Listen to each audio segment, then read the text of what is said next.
స్పేడెక్స్ ఉపగ్రహాల ప్రయోగం విజయవంతం చేసినటువంటి ఇస్రో. ఇది ఈ స్పేడెక్స్ గురించి తెలుసుకుందాం. భారత స్పేడెక్స్ ఉపగ్రహాల పనితీరుపై భారత అంతరిక్ష పరిశోధన సంస్థ ఇస్రో మరో అప్డేట్ ఇచ్చింది. శాటిలైట్లలోని వ్యవస్థలన్నీ సక్రమంగానే పనిచేస్తున్నాయని పేర్కొంది. ప్రస్తుతానికి అన్ని సెన్సార్ల పనితీరును విశ్లేషిస్తున్నామని, ప్రస్తుతం SD-01 చేజర్, SDX-02 టార్గెట్ రెండూ సక్రమమైన స్థితిలోనే ఉన్నాయని తెలిపింది.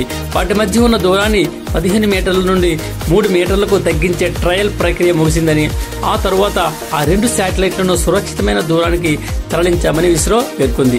సాంకేతిక పరిజ్ఞానం కలిగిన 4వ దేశంగా మన భారత్ ఇప్పుడు స్థానాన్ని పొందింది. కాగా ఈ ఉపగ్రహాల అనుసంధానాన్ని, ఈ డాకింగ్ ని ఎప్పుడు చేపడతామన్నది ఇస్రో ఇంకా వెల్లడించలేదు.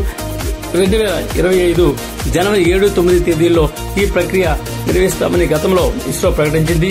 ఆ తర్వాత ఇస్రో ఈ ప్రయోగాన్ని వాయిదా వేసింది, అందరికీ తెలుసు. అయితే ఇస్రో 2024 డిసెంబర్ 30న SDX-01 చేజర్, SDX-02 టార్గెట్ శాటిలైట్లను PSLV రాకెట్ ద్వారా అన్నింగులోకి పంపింది.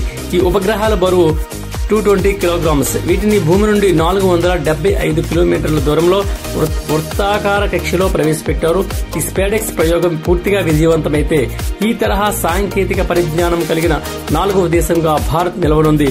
అయితే ఈ 2025 జనవరి 12న నేడు మొన్నటి ఆదివారం ఈ ఉపగ్రహాలు మరింత దగ్గరయ్యాయి. శనివారం వీటి మధ్య దూరం 230 మీటర్లుగా ఉంది.